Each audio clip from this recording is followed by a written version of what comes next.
नमस्कार स्टूडेंट्स, एक बार फिर से आप सभी का हार्दिक स्वागत है, हार्दिक अभिनंदन है आपके अपने YouTube चैनल साइकोलॉजी बाय राजकुमार सर पर। देखिए स्टूडेंट्स, हमने पिछली कक्षा के अंदर पिछले सेगमेंट के अंदर हमने पढ़ा था बाल्यावस्था।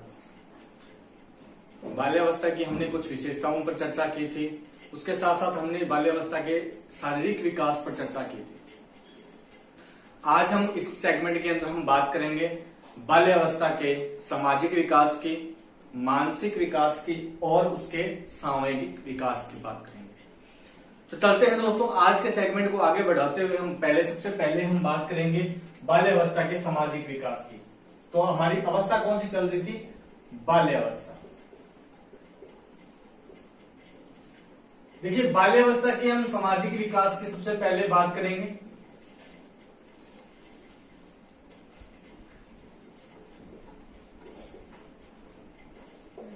देखिए सामाजिक विकास के अंदर हमें सबसे पहली जो बात याद रखनी है इसके अंदर कि बाल्यावस्था में जाकर जो बालक है वो क्या हो जाता है? बहिर्मुखी हो जाता है। कौन क्या हो जाता है? उसका जो व्यक्तित्व जो होता है ना, वो कैसा हो जाता है?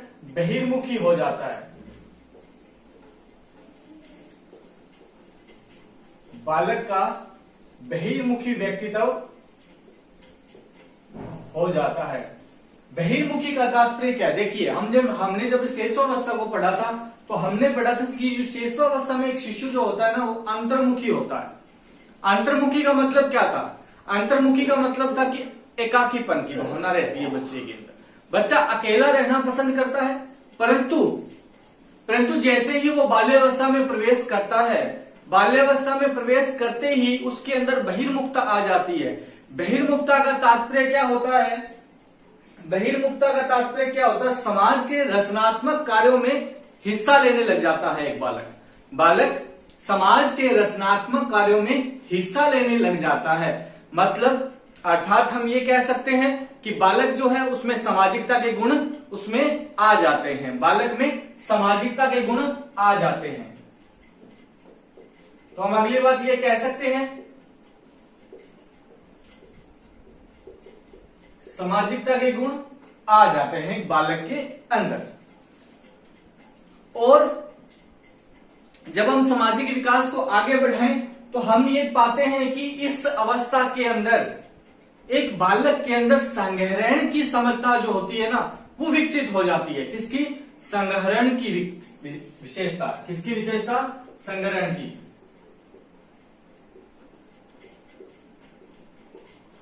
और संग्रहण की विशेषता विकसित हो जाने के कारण ही क्या कहते हैं हम इसे कहते हैं हम कलेक्शन एज कहते हैं। क्या कहते हैं इसे? हम कलेक्शन एज कहते हैं। कलेक्शन का मतलब कलेक्ट करता है नई नई चीजों को। देखिए आपने देखा होगा बाल्यावस्था में जो एक बालक होता है ना, जो बाल्यावस्था का जो टाइम पीरियड होता है एक बालक का, उस अवस्था के अंदर आपने भी और हमने भी सभी बच्चों ने कुछ ना कुछ चीज का संग्रह किया होगा। चाहे वो खिलौनों का हो सकता है, मार्केट से गए कुछ नए खिलौने लेके आए, कुछ पुराने खिलौनों को इकट्ठा एक साथ रखना, उनको इकट्ठा करके रखना, संभाल कर रखना और कांच गोलियों का एकत्रित करके रखना। तो इस प्रकार की जो संग्रहण की क्षमताएं जो होती है वो एक बालक के अंदर क्या हो जाती है? विकसित हो जाती है। किस अवस्था के अंदर? बाल्यावस्था में। तो इसीलिए इसे कहा जाता है कलेक्शन एज। क्या कहते हैं इसे? कलेक्शन एज कहते हैं। और इसी के साथ साथ एक बालक में क्या आ जाता है? समूह की भावना विकसित हो जाती है। कैसी भावना? समूह की भावना। देखिए समूह की भावना जब हमने पढ़ा तो इसे गैंग एज भी कहते हैं। क्या कहते हैं इसे? गैंग एज कहते हैं। गैंग एज का मतलब टोली बनाकर रहना, यानी कि टोली की जो आयु है, समूह की जो आयु होती है वो हमारी क्या होती है? बाल्यावस्था। यानी कि ये क्या है? आस पड़ोस के बच्चों और स्कूल के जो अपने सहपाठियों के साथ में क्या बनता है? ग्रुप बनाकर, गैंग बनाकर बच्चा जो है वो रहना प्रारंभ कर देता है। किस अवस्था के दौरान? बाल्यावस्था में। तो बाल्यावस्था में हमें सामाजिक भावनाओं पर, सामाजिक विकास की हमें ये बातें याद रखनी है कि बालक के अंदर सबसे पहली जो है वो बहिर्मुखी व्यक्तित्व का हो जाता है। बहिर्मुखी का तात्पर्य समाज के रचनात्मक कार्यों में हिस्सा लेने लग जाता है। साथ ही साथ उसमें सामाजिकता के लक्षण उसके अंदर प्रकट हो जाते हैं। समाज की बातों को जानने लगता है, समाज को जानने लगता है धीरे धीरे। उसके साथ साथ क्या होता है, उसके साथ साथ उसमें सामाजिकता के गुण और संग्रहण की विशेषता जो है वो उसमें प्रकट हो जाती है, जिस कारण हम बाल्यावस्था को क्या कहते हैं, कलेक्शन एज कहते हैं। अगर आपसे पूछ लिया जाए कि कलेक्शन एज कौन सी है तो बाल्यावस्था होगी, और अगर आपसे पूछ लिया जाए कि गैंग एज कौन सी है या टोली की आयु कौन सी है तो वो बाल्यावस्था है, क्योंकि इस अवस्था के अंदर एक बालक जो है वो समूह में रहना पसंद करता है। और समूह भी कैसा होगा, उसका समलैंगिक समूह होगा। कैसा होगा, समलैंगिक समूह होगा। तो ये बात भी आपको याद रखनी है। विषमलिंगी समूह नहीं होगा। लड़का है तो वो लड़कों का एक ग्रुप बनाकर रहेगा, लड़कियां उस ग्रुप में आपको नजर नहीं आएगी। समलिंगी आकर्षण जो होता है ना वो इस अवस्था के अंदर सर्वाधिक देखने को मिलता है। समलिंगी आकर्षण जो है वो हमें इस अवस्था में सर्वाधिक देखने को मिलता है, ठीक है ना। इसके अलावा अगर हम बात करें तो 7 से लेकर 12 वर्ष तक का जो बालक है ना, 7 से 12 वर्ष तक का बालक समाज की परंपराओं को धारण करने लगता है। समाज की परंपराओं को धारण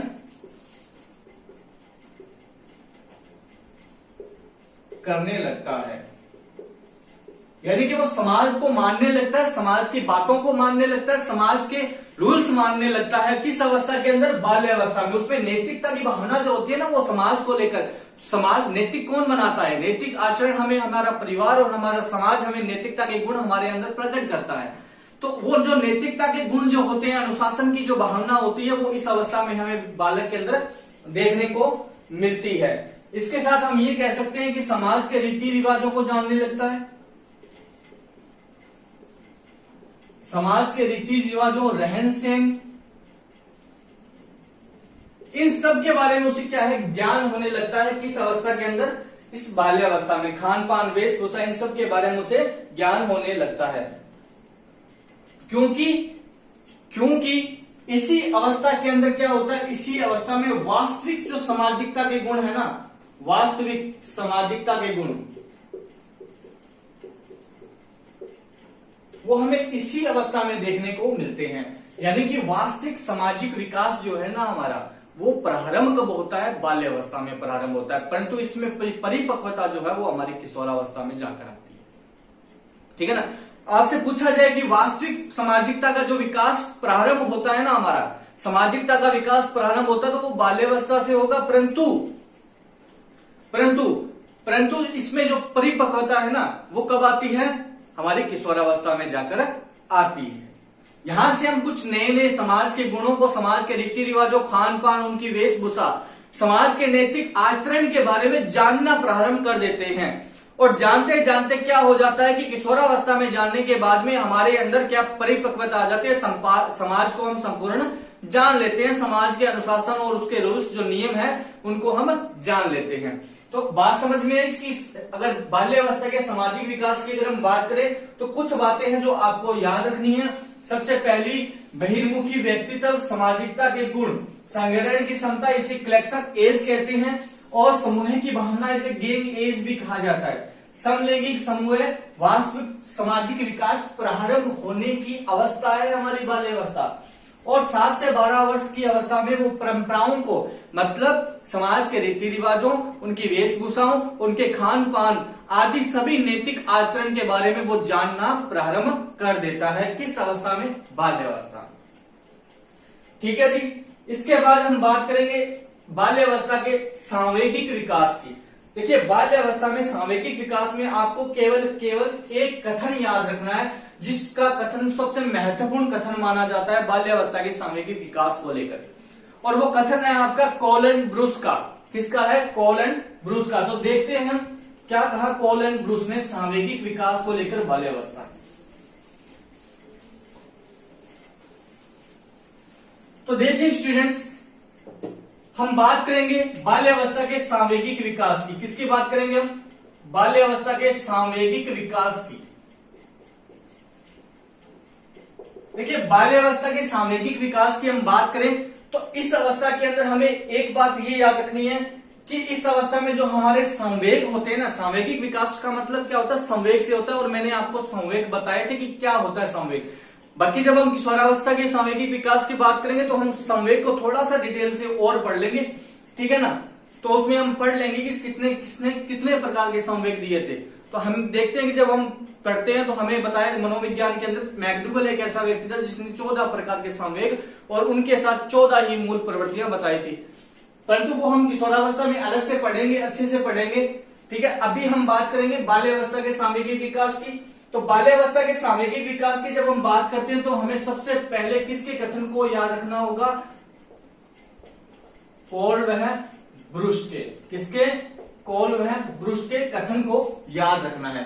तो देखिए कोल एंड ब्रूस का कथन क्या है। कोल एंड ब्रूस ने बाल्यावस्था को संवेगात्मक विकास की अवस्था का, सबसे पहली बात इसने बाल्यावस्था को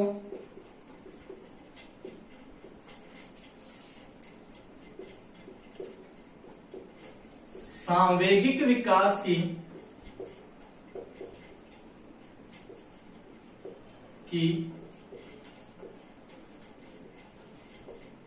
अवस्था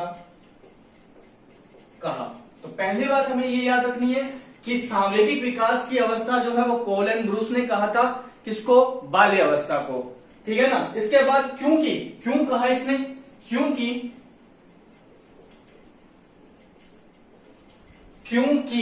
क्योंकि देखिए इस अवस्था में बालकों में संवेगों का तीव्रता से क्या होता है, विकास होता है। क्योंकि इस अवस्था में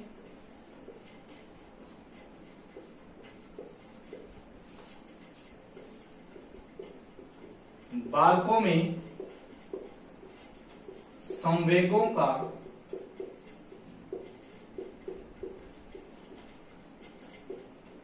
तीव्रता से विकास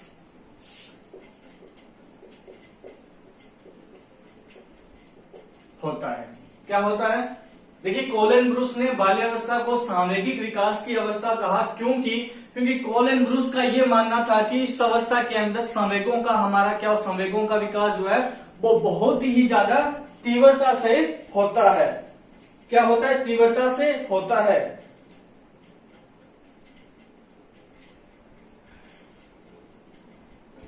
और हम ये कह सकते हैं कि इस अवस्था के अंदर,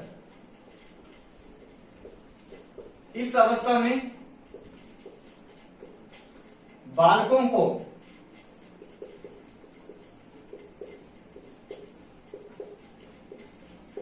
संवेगों का प्रदर्शन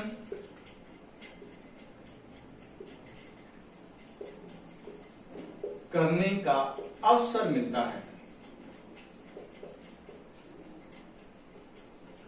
देखिए संवेगों का जो प्रदर्शन जो है वो इस अवस्था में किया जाता है क्योंकि बालक क्या है, इसमें मानसिक क्रियाएं उसकी प्रारंभ हो जाती है। देखिए शेषावस्था में क्या होता है, देखिए शेषावस्था में संवेग प्रदर्शित क्यों नहीं होते, क्या कारण क्या है। देखिए शेषावस्था में संवेगों का प्रदर्शन होने का नहीं होने का एक प्रमुख कारण ये कि उस अवस्था में हमारे शरीर के द्वारा हम सिर्फ केवल और केवल गामन क्रियाएं करते हैं, शारीरिक क्रियाओं में संवेगों का कोई महत्व नहीं है। संवेगों का महत्व हमारा होता है मानसिक क्रियाओं से।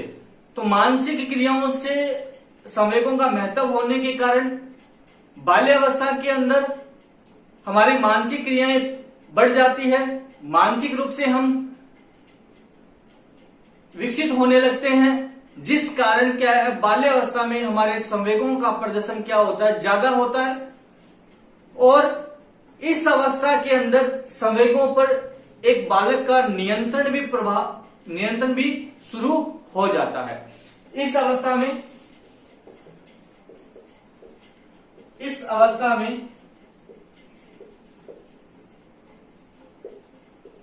संवेगों पर नियंत्रण शुरू होता है, होने लगता है।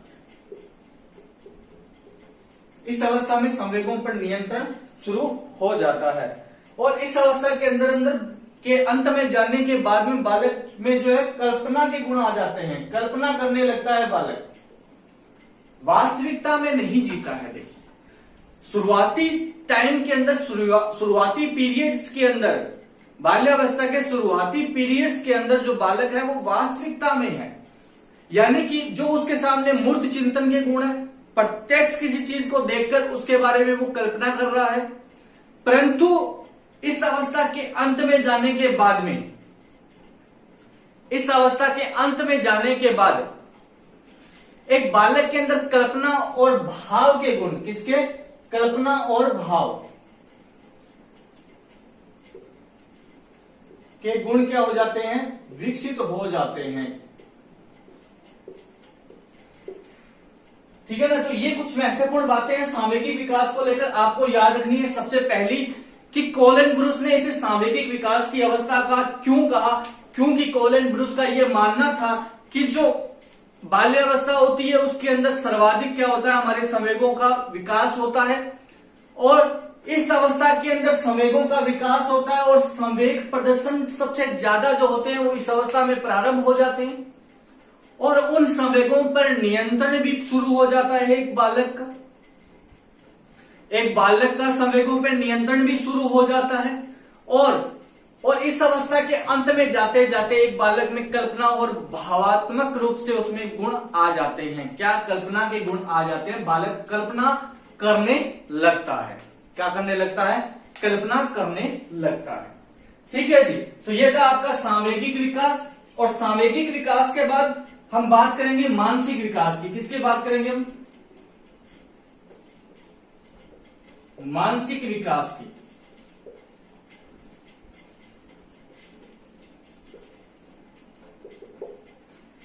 देखिए, मानसिक विकास की अगर मैं बात करूं तो मानसिक विकास में हमें सबसे महत्वपूर्ण, देखिए मानसिक विकास का मतलब हमारी मस्तिष्क से जुड़ी हुई समस्त क्रियाओं का महत्व होता है हमारे मानसिक विकास में, यानी कि हमारी मस्तिष्क से जुड़ी हुई समस्त क्रियाएं क्या हो जाती है? इस अवस्था में विकसित हो जाती है।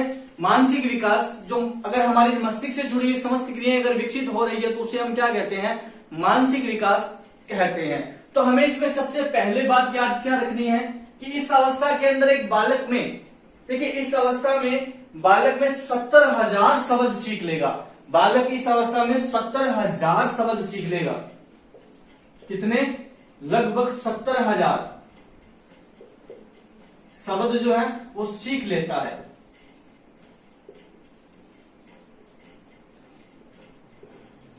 क्यों?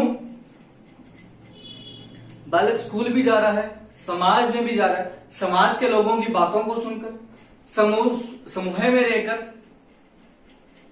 ठीक है, और स्कूल के अंदर जाकर, तो इन समूह में रहने के कारण उसमें क्या जी? अथाह भंडार शब्दों का जो है वो उसके पास आ जाता है, और इस अवस्था के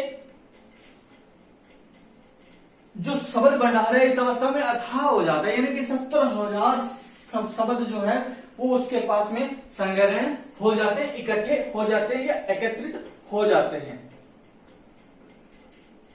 ठीक है ना? और हमने ये भी पढ़ लिया कि इस अवस्था में संग्रहण की क्षमता और रुचि पूर्ण कार्य करने की जो योग्यता है वो उसके अंदर विकसित हो जाती है। नई नई रुचियां उसमें विकसित होती है। एक बालक में नई नई रुचियां विकसित होती है। नई नई रुचियों के अलावा हम ये कह सकते हैं कि बालक जो है इस अवस्था में कौन सा चिंतन करने लगता है? मूर्त चिंतन करने लगता है। मूर्त चिंतन करने लगता है। तर्क शक्ति, तर्क चिंतन भी करेगा, वो चीजों पे तर्क भी देने लगेगा। कोई भी कार्य वो करेगा तो उस पर तर्क और ध्यान और श्रवण, ये सब जो हमारी मानसिक क्रियाएं हैं वो क्या हो जाती है? इस अवस्था में विकसित हो जाती है। मानसिक शक्तियां जो है वो हमारी क्या हो जाती है? विकसित। ये क्या है? हमारी मानसिक शक्तियां हैं। क्या है? हमारी मानसिक शक्तियां, जिनका संबंध हमारे सीधा सीधा कहां से है? हमारे मस्तिष्क से होता है। और ये जो शक्तियां हैं हमारी इस अवस्था में क्या हो जाती है? विकसित हो जाती है। तो याद रखना कि इस अवस्था में बालक मूर्त चिंतन करता है, अमूर्त चिंतन नहीं करता है। अमूर्त चिंतन का और मूर्त चिंतन में फर्क क्या है? देखिए, मूर्त चिंतन में क्या होता है? वस्तु को प्रत्यक्ष देखकर उसके बारे में जानना या उसके बारे में कल्पना करना, और अमूर्त चिंतन का मतलब होता है किसी वस्तु को अप्रत्यक्ष रूप से उसके बारे में जानना। और उसके बारे में अप्रत्यक्ष रूप से ही क्या करना, कल्पना करना, ठीक है ना, उसके बारे में अप्रत्यक्ष रूप से ही कल्पना करना। तो ये क्या है, मूर्त और अमूर्त। और मूर्त चिंतन जो होता है वो बाल्यावस्था में किया जाता है एक बालक के द्वारा, ठीक है ना। और एक मनोवैज्ञानिक हुए जिनका नाम था रोस था। क्या था, रोस। रोस ने, आपने सुना होगा, रोस ने बाल्यावस्था को क्या कहा है, मिथ्या परिपक्वता का काल कहा है। मिथ्या परिपक्वता का काल। क्यों कहा भाई इसने मिथ्या परिपक्वता का अर्थ क्या होता है? मिथ्या परिपक्वता का मतलब होता है हमारे विकास की गति में क्या आ जाती है, स्थिरता आ जाती है। रोज का कहने का मतलब, मिथ्या का मतलब धीमापन आ जाता है, ठीक है ना। और क्यों कहा, क्योंकि 10 से लेकर 12 वर्ष तक, जब इस अवस्था का अंतिम समय जो होता है ना, अंतिम समय जो होता है इस अवस्था का, उस समय क्या आ जाती है, हमारे विकास में स्थिरता आ जाती है, विकास में स्थिरता आ जाती है। इसी कारण क्या है, रोस ने इसे मिथ्या परिपक्वता का काल कहा, क्योंकि बालक में शारीरिक और मानसिक विकास के अंदर क्या आ जाती है, स्थिरता आ जाती है। उसका शारीरिक विकास भी रुक जाता है और मानसिक विकास भी रुक जाता है इस अवस्था के अंत में जाने के बाद में। इस अवस्था के अंतिम समय में शुरुआत में विकास होगा, परंतु इसके अंतिम समय में जब हम किशोरावस्था में जाने वाले होते हैं उससे पहले हमारा विकास रुक जाता है। परंतु जैसे ही हम किशोरावस्था में प्रवेश करते हैं, अचानक हमारे शरीर में क्या देखने को मिलते हैं, परिवर्तन देखने को मिलते हैं, ठीक है ना। अचानक हमें परिवर्तन देखने को मिलते हैं किशोरावस्था के अंदर। और बाल्यावस्था के अंतिम समय में यानी कि 10 से 12 वर्ष की उम्र में बालक में शारीरिक और मानसिक विकास रुक जाता है। इस कारण रोस ने इसे मिथ्या परिपक्वता का काल कहा है, ठीक है ना। और इस अवस्था में अगर मानसिक विकास में और हम बात करें, अगर बालक में उसकी इच्छाओं का दमन होने पर उसमें मातृ विरोधी ग्रंथि और पितृ विरोधी ग्रंथि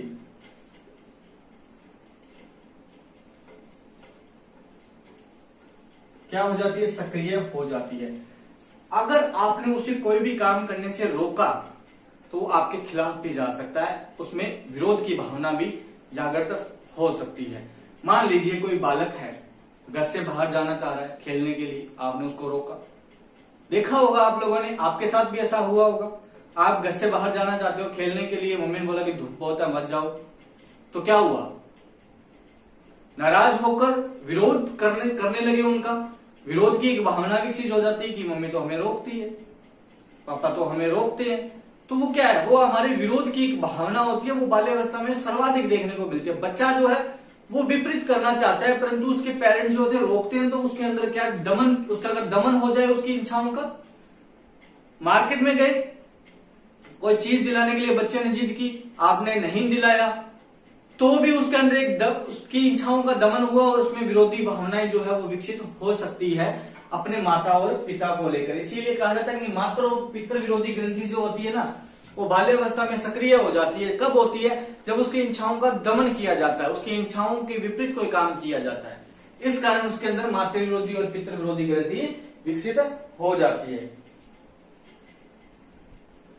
ठीक है ना। और इस अवस्था में एक बालक जो है वो अनैतिकता से, देखिए बच्चा इस अवस्था में क्या था, ना तो सामाजिक था ना ही असामाजिक। हम शेष अवस्था में एक बालक को क्या कहते हैं, उदासीन कहते हैं, जिसमें ना तो सामाजिकता के गुण होते हैं ना ही असामाजिकता के गुण होते हैं, ना उसमें नैतिकता की भावना होती है। परंतु इस अवस्था में बालक में नैतिकता के गुण आ जाते हैं, और नैतिकता के गुणों का विकास करने के लिए शिक्षा में हमें क्या करना चाहिए, ये आपसे पूछ लिया जाता है। एग्जाम में इसी तरह के प्रश्न बनते हैं कि एक बालक अवस्था के अंदर बालक में नैतिक गुणों का विकास करने के लिए हमें सर्वाधिक उपयोगी साधन कौन सा है। सर्वाधिक उपयोगी साधन क्या होता है, हम कह सकते हैं पाठ्य सहगामी क्रिया।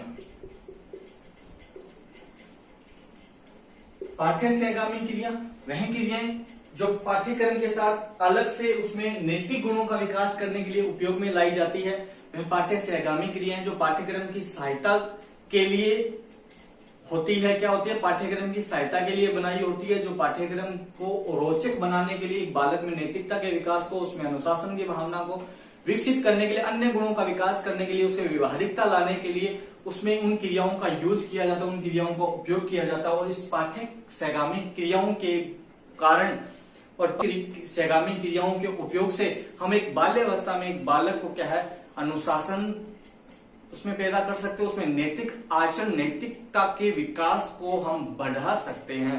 तो इस प्रकार हम क्या है, मानसिक विकास। एक कथन छोटा सा आप याद रखना, जो कथन किसका है? स्टेन का है। किसका है? स्टेन का। देखिए स्टेन ने क्या कहा था, स्टेन का ये कथन है, आपको याद रखना है, बहुत बार पूछ भी लिया जाता है एग्जाम में। तो स्टेन का जो कथन है वो क्या है कि शायद ही कोई ऐसा खेल होगा जो बालक 10 वर्ष की आयु में खेला हो, नहीं खेला हो। तो क्या कहा था स्टेन ने कहा था कि शायद ही कोई ऐसा खेल हो जो 10 वर्ष का बालक न खेला हो। ठीक है ना? तो ये कथन है किसका? आपका स्टेन का कथन है। किसका है? स्टेन का कथन है। तो ये याद रखना कथन किसका कथन है? स्टेन का। ठीक है ना? तो आपको ये भी याद रखना है कि बालक में नैतिकता के गुणों को लाने के लिए शिक्षा में हम पाठ्य सहगामी क्रियाओं का यूज कर सकते हैं। इसका यूज कर सकते हैं, पाठ्य सहगामी क्रियाओं का यूज कर सकते हैं, जिसमें उसमें सामाजिक और नैतिक गुणों का विकास उनके द्वारा समाज में समायोजित और वह समाज में समायोजन की भावना जो है वो उसके अंदर विकसित हो जाए। तो ये थी हमारी बाल्यावस्था जो आज कंप्लीट हो चुकी है। हमने बाल्यावस्था के शारीरिक विकास को भी पढ़ लिया, हमने उसके सामाजिक विकास को भी पढ़ लिया, हमने उसके सामूहिक विकास को पढ़ लिया और साथ ही साथ हमने उसके मानसिक विकास को भी पढ़ लिया। हमने शिशुअवस्था को पढ़ लिया, हमने बाल्यावस्था को पढ़ लिया, इसके साथ साथ हमने बाल विकास के बारे में भी जान लिया। अब हम अगले सेगमेंट में हम बात करेंगे किशोरावस्था को लेकर, जो हमारे बाल विकास की अंतिम अवस्था होती है, जिसे हम बहुत ही डीपली पढ़ना पड़ेगा हमें, क्योंकि पर्सन ज्यादातर किशोरावस्था से बनेंगे। महत्वपूर्ण अवस्था मानी जाती है एक बालक के लिए, एक समाज के लिए, समाज की महत्वपूर्ण अवस्था होती है यह बालक। एक सामाजिक भावनाएं जो सबसे ज्यादा विकसित होने वाली जो अवस्था है बच्चे को, उसके भविष्य में उसे क्या बनना है उसके बारे में उसे जानने की जो इच्छाएं जो सबसे ज्यादा जागृत होती है वो किशोरावस्था में होती है।